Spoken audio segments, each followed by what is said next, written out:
하나님의 말씀 마가복음 9장 25절로 29절까지의 말씀입니다. 신약성경 마가복음 9장 25절 말씀입니다. 예수께서 무리가 달려와 모이는 것을 보시고 그 더러운 귀신을 꾸짖어 이르시되 말 못하고 못 듣는 귀신아, 내가 네게 명하노니 그 아이에게서 나오고 다시 들어가지 말라 하시매 귀신이 소리 지르며 아이로 심히 경련을 일으키게 하고 나가니 그 아이가 죽은 것 같이 되어 많은 사람이 말하기를 죽었다 하나 예수께서 그 손을 잡아 일으키시니 이에 가라사대 일어서니라. 집에 들어가시매 제자들이 조용히 묻자오되 우리는 어찌하여 능히 그 귀신을 쫓아내지 못하였나이까? 이르시되 기도 외에는 다른 것이 이루는 이런 종기가 나갈 수 없느니라 하시니라. 아멘. 조용한 질문이라는 말씀으로 말씀드리겠습니다. 하루는 예수님께서 베드로, 요한, 야고보 세 제자만 데리시고 높은 산으로 올라가셨습니다. 이 산이 어떤 산일까 하는 기록이 분명히 나와 있지 않기 때문에 성경학자들의 연구로는 아마 헐몬산이 아닌가 하는 생각을 합니다. 근데 이 산에서 주님이 변형되셨지요. 옷이 희고 빛나고 엘리야, 모세가 함께 나타나서 주님과 함께 말씀합니다. 이런 놀라운 광경을 제자들이 보면서 베드로는 말하지요. 우리가 여기 있는 것이 좋겠습니다. 초막 셋을 지어 주님과 모세와 엘리야와 함께하는 것이 좋겠습니까? 이때 구름 속에서 이렇게 말씀하십니다. 이는 내 사랑하는 아들이니 너희는 저의 말을 들으라. 그리고 문득 깨보니 예수님 외에는 아무도 보이지 않았습니다. 아멘. 저들은 세상에서 천국의 모습을 본 것이지요. 이제 주님과 함께 산 밑에 내려와 보니 거기서는 큰 어려운 일이 벌어지고 있었습니다. 귀신 들린 아이를 데리고 온 아버지가 제자들에게 와서 귀신을 쫓아내 달라고 부탁했지만 제자들이 아무리 애써도 귀신을 쫓아낼 수 없었습니다. 주님은 이 모습을 보시고 즉시 그 아들을 고쳐주셨습니다. 오늘 본문은 말 못하고 못 듣는 귀신아, 내게 명하노니 그 아이에게서 나오고 다시 들어가지 말라. 아이가 즉시 고침받았습니다. 이 모든 소란이 끝나고 제자들과 함께 집에 들어가셨습니다. 그때 제자들이 조용히 예수님께 물었습니다. 선생님, 우리는 어찌해서 능히 그 귀신을 쫓아내지 못했습니까? 이때 주님이 말씀하셨지요. 기도 외에 다른 것으로는 이런 종류가 나갈 수 없느니라. 아멘. 자, 제자들이 예수님께 조용히 물은 내용을 잘 보세요. 왜 우리는 귀신을 쫓아내지 못했습니까? 여러분, 예수님이 귀신을 쫓아내는 일들을 제자들은 일상적으로 보았습니다. 이것은 제자들에게 신기한 일이 아니라 일상적인 일입니다.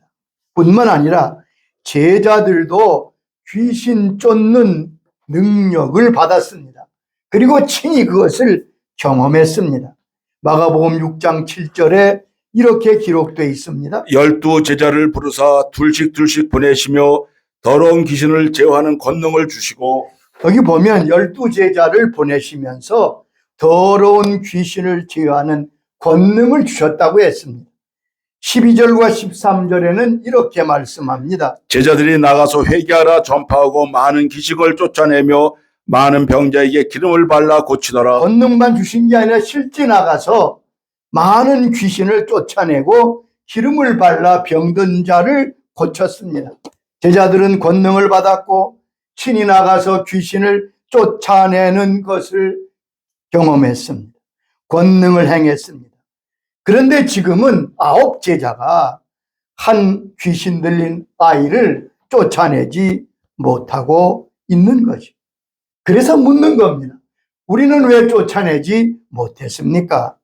귀신을 쫓는 권세는 사도들에게만 있는 게 아닙니다. 예수 믿는 저와 여러분에게도 똑같은 권세를 예수님이 주셨습니다. 아멘. 마가복음 16장 17절에 주의 말씀이지요. 믿는 자들에게는 이런 표적이 따르리니 곧 그들이 내 이름으로 귀신을 쫓아내며 믿는 자들에겐 이런 표적이 따르니 우리가 믿는 자 아닙니까? 사도들뿐 아니라 제자뿐 아니라 은사자뿐 아니라 믿는 자에게는 내 이름으로 귀신을 쫓아내는 표적이 따를 것이다. 이 모든 믿는 자에게 주신 권세인 거예요. 그러므로 우리는 왜 능히 쫓아내지 못했습니까? 라는 것은 제자들에게만 해당되는 질문이 아니고 아마 우리 자신들에게도 해당하는 질문일 것입니다. 이때 주님은 분명하고도 간단하게 말씀해 주셨습니다. 기도 외에 다른 것으로는 이런 종류가 귀신을 쫓아내는 것이 나갈 수 없느니라.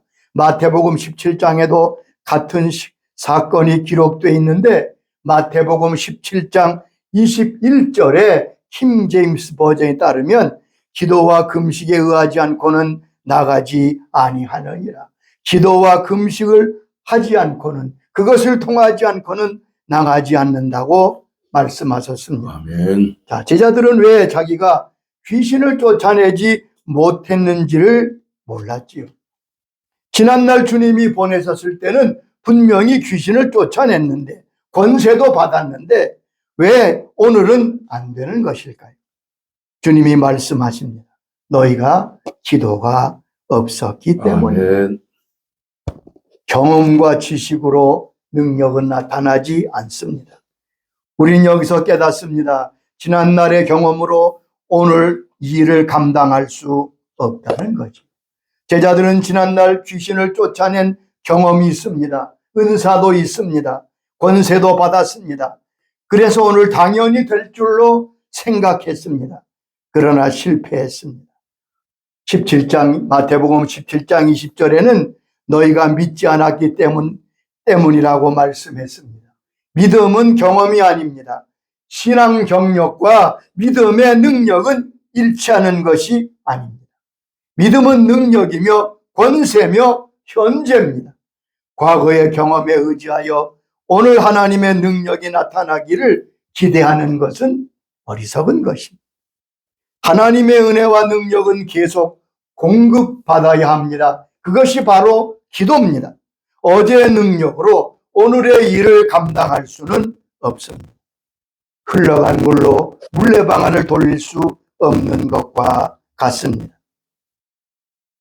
한 번은 조영기 목사님께서 세계 곳곳에 다니시며 하나님의 귀한 복음과 능력을 전하신 사건에 대한 말씀을 하시더라고요.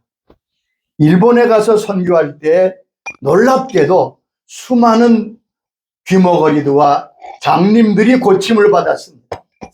그 저녁에 나왔던 모든 사람이 다 고침받았대요. 얼마나 감사하고 신나는지. 그리고 그 다음 주간에 스위스에 가서 집회를 하게 되었습니다. 그래서 미리 광고를 했다고. 오늘 밤 집회에 귀머거리와 장님들은 다 나오시기 바랍니다. 사람들이 기대하고 집회에 참석했겠지요. 그리고 기도 시간에 거기 수많은 눈먼 자들과 귀 못 듣는 자들이 나와 서 있습니다. 차례차례 기도드립니다. 신유 기도를 합니다. 그런데 놀랍게도 한 사람도 낫지 않습니다. 지난주에는 일본에서 모든 사람이 다 나왔는데 지금은 아무도 안 낫는 거예요. 얼마나 창피하고 얼마나 답답했던지 설교를 마치자마자 도망치듯 호텔로 돌아왔습니다. 그리고 엎드려 주께 기도했다고. 주님, 성령님, 어찌하여 지난주에는 놀라운 역사를 행하시고 오늘은 아무도 고치시지 않습니까? 그때 주님이 그렇게 말씀하시더라고요. 너는 일본에서 얼마나 많이 기도했느냐. 일본의 복음을 전하기 위해서 밤낮 기도하고 매달리지 않았냐. 그러나 이번 주는 너는 기도하지 않고 강단에 섰다고. 그분은 깨닫게 되었습니다. 그날 저녁에 밤새 기도하고 그 다음 날에 다시 하나님의 역사를 볼 수 있었다고 그분이 간증하는 걸 들었습니다. 과거의 능력이나 경험에 의지하여 실패하고 부끄러움을 당한 모습을 우리는 여기서 보게 됩니다. 기도 외에 다른 것으로는 나아갈 수가 없다.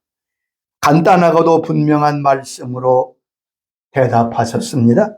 기도함으로 능력을 유지할 수 있다는 거죠. 아멘. 기도가 그만큼 중요합니다. 기도 외 어떤 것으로도 영적 승리를 할 수 없습니다. 빌리그리암 목사님이 공식적으로 은퇴하신 후에 한국교회를 방문하셔서 아는 한국의 지도자들과 함께 교제를 나누었습니다. 그때 빌리그리암 목사님이 이런 질문을 받았다고 해요. 목사님이 평생 사역하시며 큰 역사를 이루셨는데 그래도 지금 참 아쉽다 하는 부분이 있다면 어떤 부분인지 말씀해 주시겠습니까? 이때 빌리그리암 목사님은 서슴지 않고 이렇게 대답하더라. 내가 평생 주일을 하면서 가장 아쉬운 것은 첫째도 기도가 부족한 것이고 둘째도 기도가 부족한 것이고 셋째도 기도가 부족했던 것입니다. 그래서 모두가 숙연해졌습니다. 오늘날 우리는 이 귀한 사실을 다시 한번 깨달아야 합니다. 아멘. 기도하는 성도는 주님의 도움을 받습니다. 기도는 하나님의 자녀가 할 일입니다. 하나님의 역사는 그의 모든 자녀의 간절한 기도에 들어주십니다. 귀를 기울여 가까이 오셔서 들으시겠다고 약속하셨어요. 신명기 4장 7절에 이처럼 말씀하셨습니다. 우리 하나님 여호와께서 우리가 그에게 기도할 때마다 우리에게 가까이 하실 것 같이 그 신이 가까이 함을 얻은 큰 나라가 어디 있느냐. 우리가 그에게 기도할 때마다 가까이 오신다고요.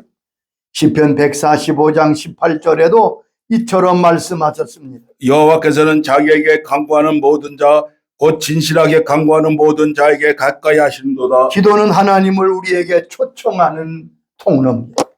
하나님께서는 오늘도 온 땅을 두루 감찰하시며 누가 하나님을 찾는가를 보신다고 시편 14장 2절에 말씀하셨습니다. 여호와께서 하늘에서 인생을 굽어 살피사 지각이 있어 하나님을 찾는 자가 있는가 보려 하신즉. 하나님께서 하늘에서 뭘 보신다고요? 누가 나를 찾고 있는지 주님이 보신다고요.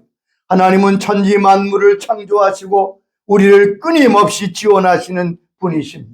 만물을 그냥 보시는 것이 아니고 간섭하시며 섭리하시고 지시하시는 하나님이십니다.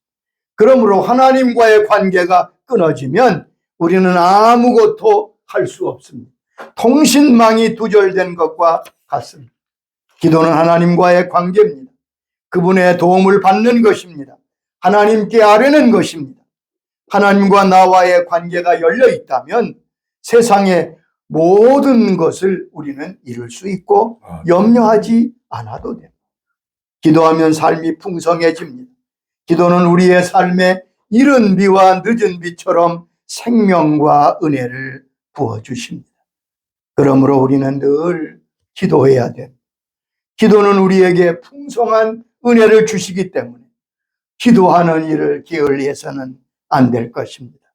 예수를 믿어도 기도하지 않는 사람은 광야의 떨기나무와 같습니다. 그러나 기도하면 하나님께서 감비와 같이 우리의 삶의 은혜를 부어주시는 것 같아요. 마치 화초에 물을 주는 것과 같습니다. 로마서 10장 12절에 저를 부르는 모든 사람에게 부여하시다고 말씀했습니다. 이사야 58장 11절에는 금식하며 기도하는 자에게 부으시는 풍성한 은혜를 말씀하십니다. 여호와 너를 항상 인도하여 메마른 곳에서도 내 영혼을 만족하게 하며 내 뼈를 견고하게 하리니 너는 물된 동산 같겠고 물이 끊어지지 아니하는 샘 같을 것이라. 금식하며 나갈 때 주님께서 항상 인도하고 메마른 곳에서도 만족하게 하고 그 뼈를 견고하게 하소서. 물된 동산과 같이 하시겠다. 아멘. 우리의 소원은 하나님에 비해 너무 적습니다. 우리의 손은 하나님의 손과 비교할 수 없습니다. 하나님이 주시는 은총은 세상을 채우고도 남습니다. 그러므로 우리가 어려움을 당할 때 기도해야 됩니다. 살다 보면 어렵고 힘들 일이 많습니다. 그런데 성경은 어려울 때, 고난당할 때 기도해야 된다고 말씀하십니다. 야고보 5장 13절에 이렇게 말씀하잖아요. 너희 중에 고난당하는 자가 있느냐? 그는 기도할 것이요. 너희 중에 고난당하는 자가 있느냐?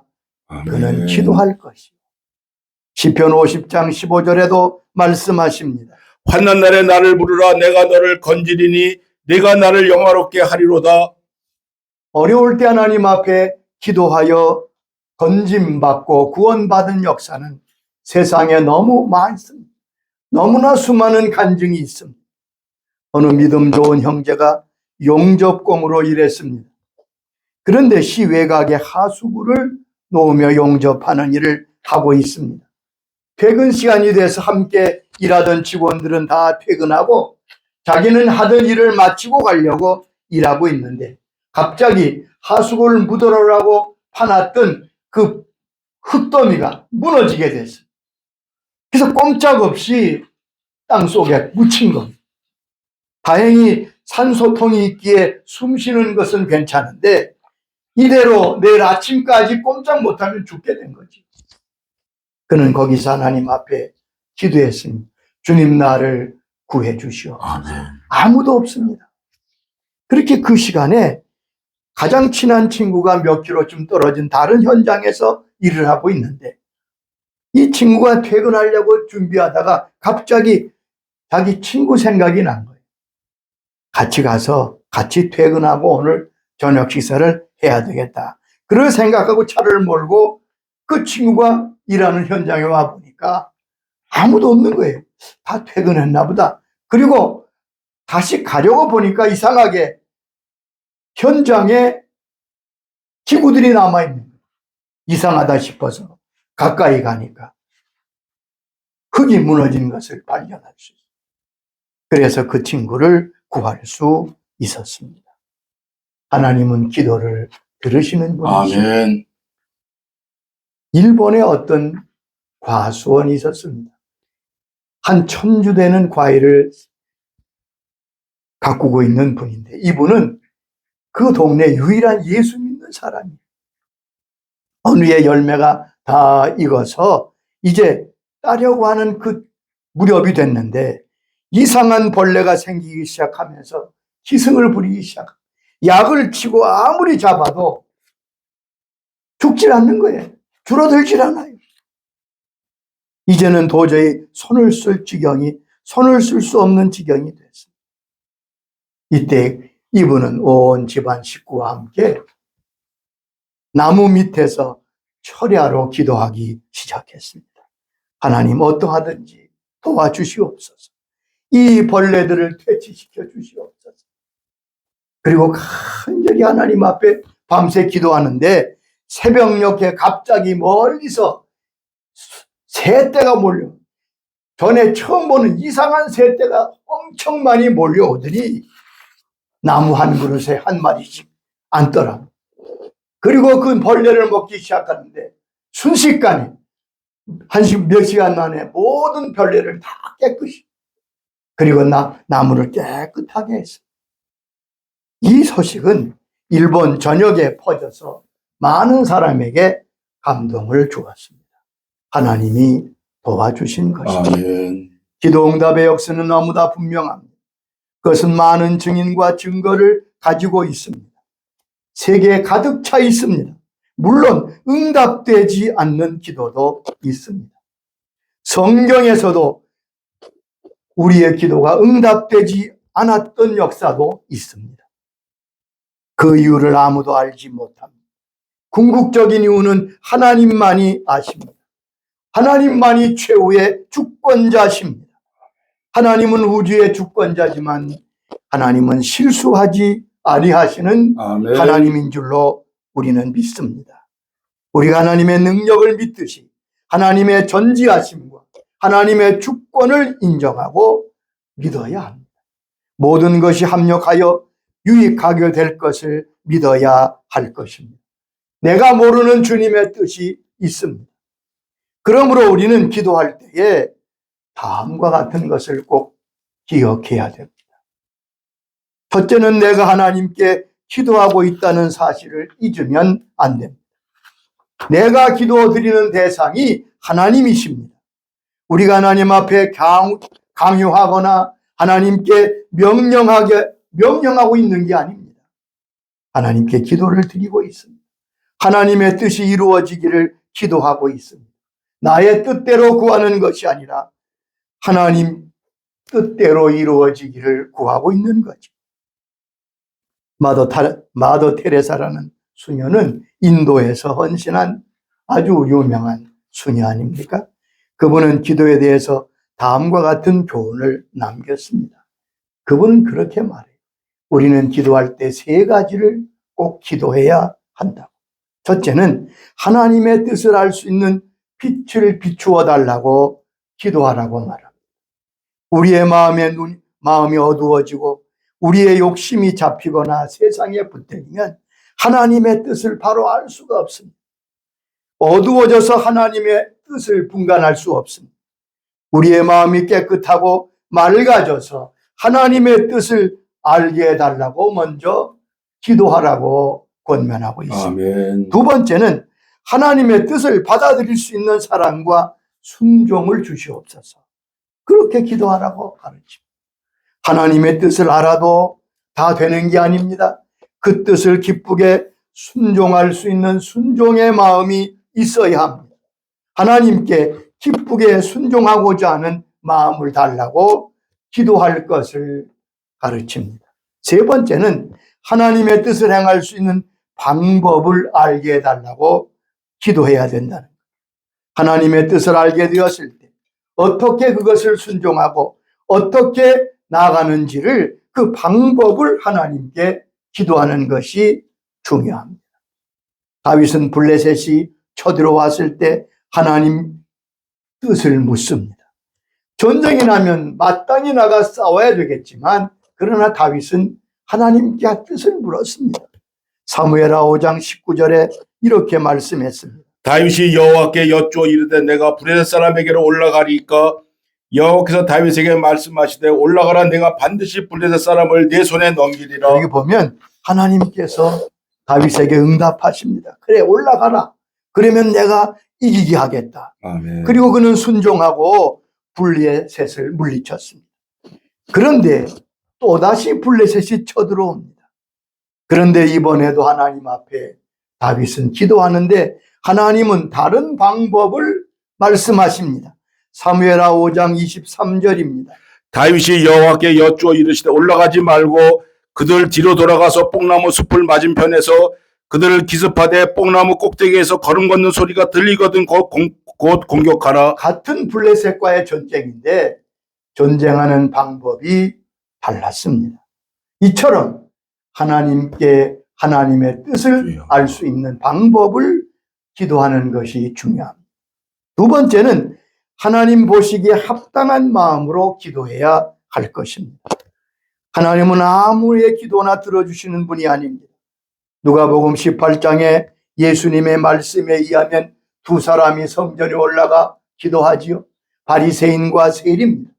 그런데 거기 예수님은 바리새인의 기도는 듣지 아니하시고 세리의 기도만 응답하셨다고 말씀하셨습니다. 합당한 마음으로 드린 기도라야 하나님이 받으십니다. 합당한 마음은 어떤 마음일까요? 성경에서 가르쳐 주신 주님께서 가르치시는 그 마음입니다. 첫째는 집요한 기도가 하나님의 마음에 합당하다고 주님이 누가복음 18장에 가르쳐 주셨습니다. 불의한 재판관에게 가서 간청하는 과부의 간절한 집요한 간구를 주님께서는 복된 기도의 마음으로 가르쳐 주셨습니다. 누가복음 18장 7절에 말씀하셨지요. 하물며 하나님께서 그 밤낮 부르짖는 택하신 자들의 원한을 풀어주지 아니하시겠느냐? 그들에게 오래 참으시겠느냐? 내가 너에게 이르는 속히 그 원한을 풀어주시리라. 여기 보면 집요하게 끈질기게 기도하는 그 기도를 칭찬하시면서 아멘. 하물며 하나님이 기도하는 너의 기도를 듣지 아니하시더니 속히 그 원한을 풀어주시리라. 낙심하지 말고 끈기 있게 드리는 기도의 마음이 하나님이 기뻐하시는 기도의 마음. 두 번째는 전심으로 드리는 기도. 하나님이 기뻐하시는 기도는 전심으로 드리는 기도의 마음입니다. 예레미야 29장 13절에 말씀하셨습니다. 너희가 온 마음으로 나를 구하면 나를 찾을 것이요 나를 만나리라. 잠언 8장 17절에도 말씀하셨습니다. 나를 간절히 찾는 자가 나를 만날 것이니라. 똑같이 전심으로 간절히 주님 앞에 나가 기도할 때 하나님은 만나시고 찾게 될 것이라고 말씀했습니다. 세 번째는 믿음으로 드리는 기도입니다. 믿고 기도해야 됩니다. 하나님 우리의 믿음을 보십니다. 야고보 1장 6절에 이렇게 말씀했습니다. 오직 믿음으로 구하고 조금 더 의심하지 말라. 오직 믿음으로 구하고 조금도 의심하지 말라. 믿음으로 드리는 기도를 하나님이 기뻐하시고 응답하십니다. 우리는 기도를 회복해야 할 것입니다. 제자들의 조용한 질문, 우리는 왜 하지 못했습니까? 우리가 하지 못하는 모든 일은 기도가 부족하기 때문이라고 주님께서 대답해 주시는 겁니다. 기도를 습관화하고 기도의 사람으로 나아갈 수 있기를 바랍니다. 아멘. 주여 기도의 영을 부어 주옵소서. 이 땅에 기도를 회복하게 하여 주시옵소서. 아멘. 우리와 우리 민족과 한국교회가 이 은혜를 다시 받을 수 있도록 은혜 주시기를 주의 이름으로 축원합니다. 아멘. 아버지 감사합니다. 우리는 왜 하지 못했습니까? 주여. 과거에는 했는데, 과거에는 능력이 나타났는데 왜 지금은 되지 않습니까? 주님은 분명하고도 간결하게 대답해 주셨습니다. 기도 외에는 이런 유가 악한 영이 나갈 수 없는. 과거에는 너희들이 내가 주는 권세로 그것을 했지만 계속 기도하지 아니하므로 지금 그것을 할 수 없다. 과거에 우리의 경험이 오늘을 보장하지 않음을 말씀해 주셨습니다. 주님 저희에게 기도의 영을 부어 주옵소서. 아멘. 계속 하나님의 능력과 은혜가 나타나도록 기도할 수 있는 기도의 영을 부어 주옵소서. 성령님 우리 마음속에 기도의 영을 부어 주셔서 기도하고자 하는 불리들 같은 마음이 일어나게 전심으로 기도하여 끈질기게 기도하는 예수님이 가르쳐 주신 기도의 아름다운 마음을 다시 품을 수 있도록 주께서 은혜 내려 주시옵소서. 아멘. 만 가지 어려움과 고난이 있는 것 같지만 그것은 단 한 가지 기도의 부족 때문에 오는 것이라고 주님께서 말씀하신 이 놀랍고 분명한 말씀을 부여잡고 무릎 꿇어 기도하는 저희와 저희 민족과 한국교회가 되게 하여 주시옵소서. 아멘. 주여 은총을 내려 주시옵소서. 예수님의 이름으로 기도드리옵나이다. 아멘. 아멘. 아멘.